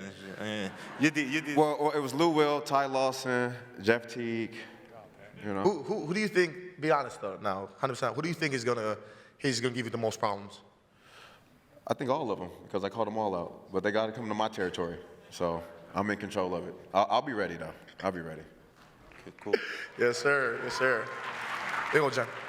All right, guys, we got Liam here. Liam, who's your question for, and what do you want to know? Mine's Flynn. Yeah, this is Liam. This is Flynn, guys. Flynn right here with a question. This is for all you. Oh. Who's your favorite music artist? Oh. For me, I'll go. I think I like Burna Boy. He's more of an Afrobeat artist. I like him. What about you, Brandon? My favorite artist ever, I would have to go James Brown. James Brown? Yeah, I like a little old school. You know, I like a little soul music. Favorite artist ever. Man, that's so hard. Michael Jackson. Michael Jackson. Yeah. Michael Jackson. Michael Jackson. Yeah. Wow. Yeah, me too. Michael Jackson and Bob Marley. Michael Jackson as well, but also Mariah Carey. Yeah. That's tough. I knew that, actually. I knew that. And Flynn here would like to give something to Brooke. Oh, yeah, come on stage, come on stage. Have you heard of Mariah Carey? Walk this way. Oh, Flynn's got the hat and the jersey. Man, they big you stuff at the show. All right. Oh, you're a rock star, bro. Man, that's a great design on that hat, Brooke. I thought of it all myself. Oh, thank you. Look at this. You guys got to see how wonderful. Happy early B-Day, Brooke. And then, you know, he added Ed Robin at the end. It still says it, but he added Ed Robin. Oh, it's so wonderful. I love the Splash Mountain, too. That's awesome. Oh, I can. Oh, actually, he already had your son hat. You and Bango. Oh, so he's clearly a Robin Lopez. Robin Lopez first. Yeah, okay, good. All right. Can I get a hug? I need a hug. There we go. Thanks. High five. That's cool, man. That's cool. Look at the hand, Robin. And I know we said questions from kids, Thanasis, but I got a kid at heart here who'd like to ask a question. Oh, the legend, the legend. The legend. I don't know about that. I'm trying to be young at heart, but kind of an old guy. I was going to ask a serious question, but Yanni, I think everyone wants to know, was it a boy or a girl? Say that again, Mr. Jim. I didn't hear what you said. I said everyone wants to know, did you have a boy or a girl? What a girl. I had a girl. I had a girl. I had a girl. Congratulations. Thank you. A girl dad. Yes, sir. I wanted a girl. I want a girl. Now I have 2 boys and 2 girls, so I'm happy. Outstanding. Should I still ask my serious question? You know, when I follow the league now, I'm always interested in what's happening, and the thing that's great about the NBA is they're always tweaking the league, the rules, always trying to make it a better game for the players, safer, better game for the fans. If you had the power, what would you change about the game? The commissioner is talking about 40-minute games instead of 48-minute games. Okay. That would shave 13 games worth of minutes off a season. So that would be beneficial, perhaps. Style of play comes into play. The All-Star game, that's a thing of its own. They're trying to figure that out. But if you could, what would you change about the game to make it better for you and better for the fans? Yes, and by the way, great night tonight. Congratulations, Thanasis. Outstanding. Thank you, guys. Great to see everybody. Oh, man. I can go first so I get this out the way. I think the first thing that came in mind, offensive foul. Get that shit out of here, bro. Can't watch me loud anyway. Get it out of here. But I do think then it's going to become more of a, guys like you, for sure, you will dominate the game. You will just go through people and just finish the contact. But to make the game better, I mean, I can see the 40 minutes, but it's less games for the fans, less games for people, right? And the 40-minute thing works in Europe so much, but Europe does not have no timeouts. Like the way they call timeouts here is so fast, so quick, and it's TV timeout, then it's coach's timeout, then it's review timeout, then it's like you see this whole it's impossible almost to have only 40 minutes to do all of this. What you think, man? For me, I would change the All-Star game. I don't know if the All-Star game is needed anymore. I would do more of like a one-on-one. Okay. Like a one-on-one thing for money, so guys can go out there and actually compete and play. Okay. Ooh, that's a good question. I feel like I would bring back like the hand check rule. Like we could play some defense. I feel like to make the game better. I know you guys watch the games. I watch the games every night. And how many times is just like somebody drives, it's like, It's like too much going on, Like let us get a little chippy, scores 76, 67. Those games were fun as hell back then. I'll change my answer to that. I like that answer. I would say that, so. I actually pretty much had the same answer as Kuz, and I'm gonna throw the refs a bone. Usually I'm yelling at them, we're mortal enemies, but it would help them out because, like Kuz said, you got guys driving to the rim, jumping into people and falling away, like putting the refs in a tough decision to call whether it's a foul or not in a split second, and just bring the hand check back, get rid of all that flopping and everything like that. I thought you would say like 3 in the key or something. Oh man, More blocks. like 10 in the key. I'll be nice. I'll say change the All-Star game, find a way to make it more competitive. I had this idea of, playing U.S. versus the world. Maybe also because you're trying to make the game a little more global, take the game, somewhere overseas, like have a game in like Paris, London, have a game in Rio de Janeiro, like somewhere else that fans can also come and enjoy it. Maybe that will bring more excitement to the game, and the guys go out there and compete harder.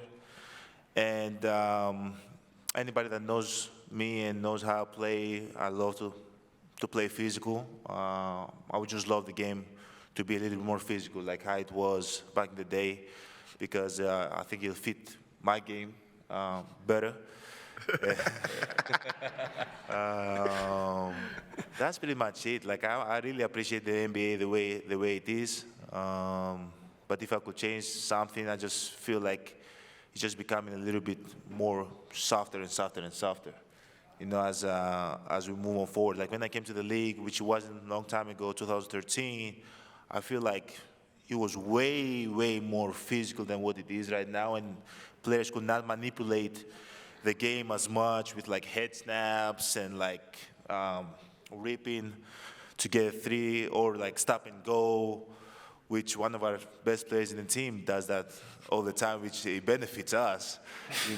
We shoot a lot of free throws, but I would just want the game to be a little bit more physical, like not easy offensive fouls, not easy defensive calls, just like play through contact, just let us like be more of bullies out there, kinda, so that's pretty much it, the All-Star game, and just be more physical. It's crazy that you say this, because, and I'm going to go to Rob, but you're the guy who gets fouled the most in the league, and you think the league is soft. Like you get, like the fouls they foul you, if it was a normal person, they would have took off his shoulder, or like the way they grab you, it's unreal. And you want it to be hard. You want us to play more physical then. I'm asking.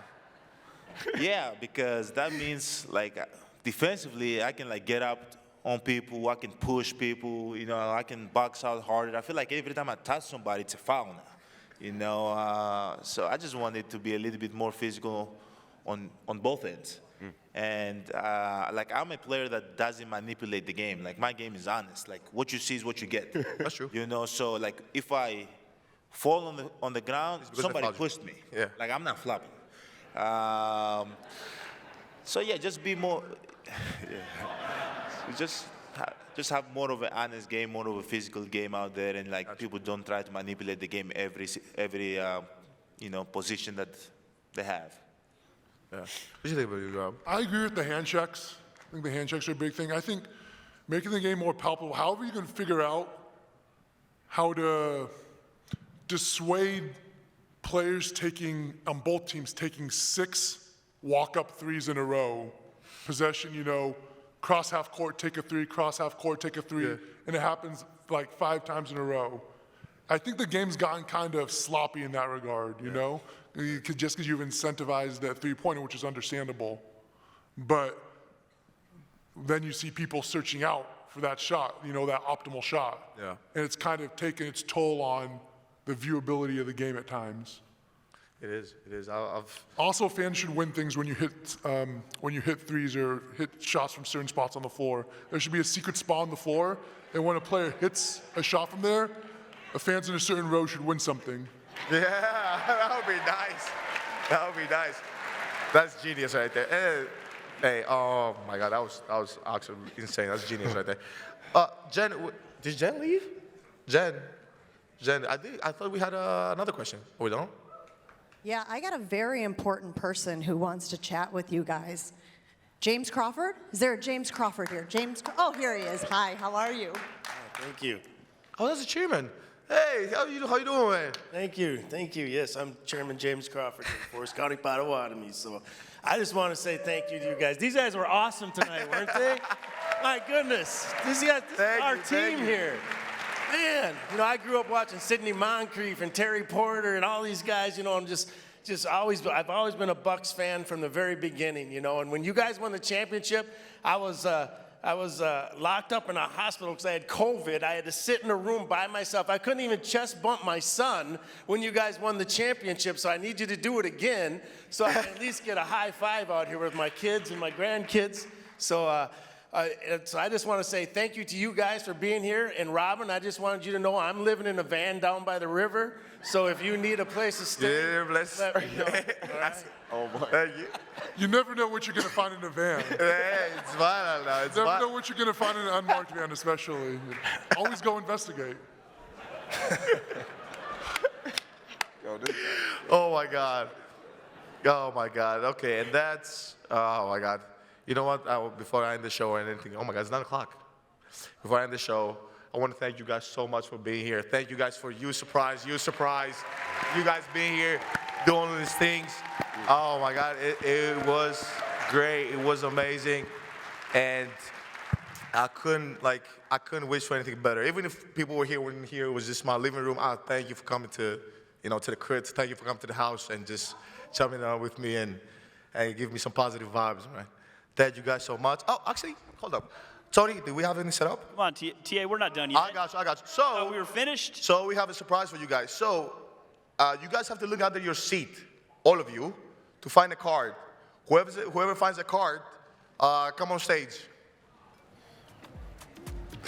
Look at that kid right there. I know. What you looking at? Find a card? Did you find a card? Anybody find a card?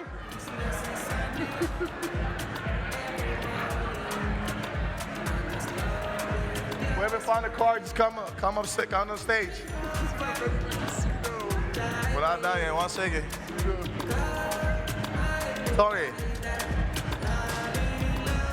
Tony, we sure we put the cards? Or we didn't?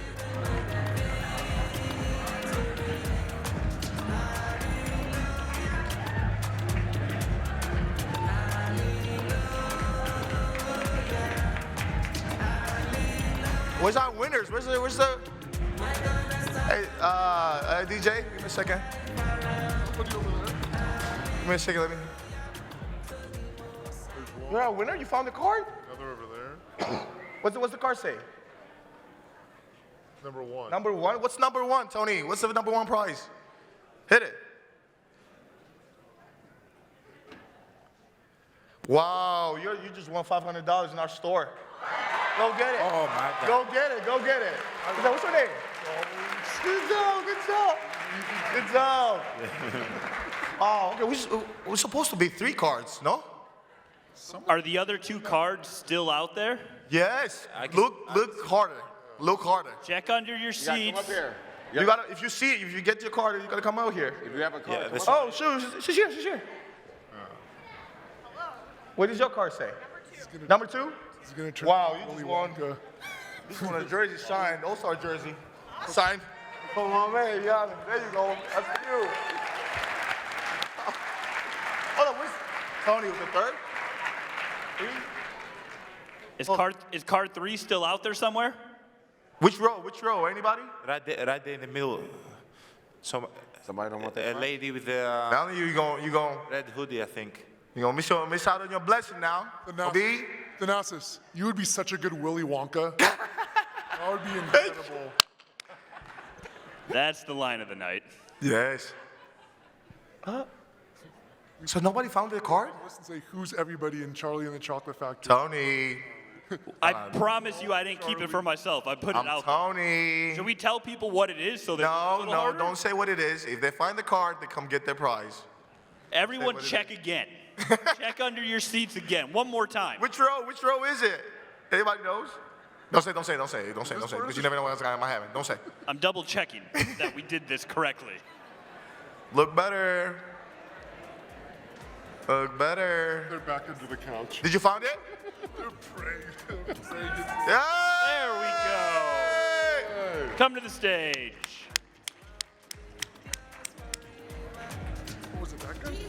Wow. Where is he? Does he get the prize if he didn't check early? If it took him this long to find the card, does he deserve the prize?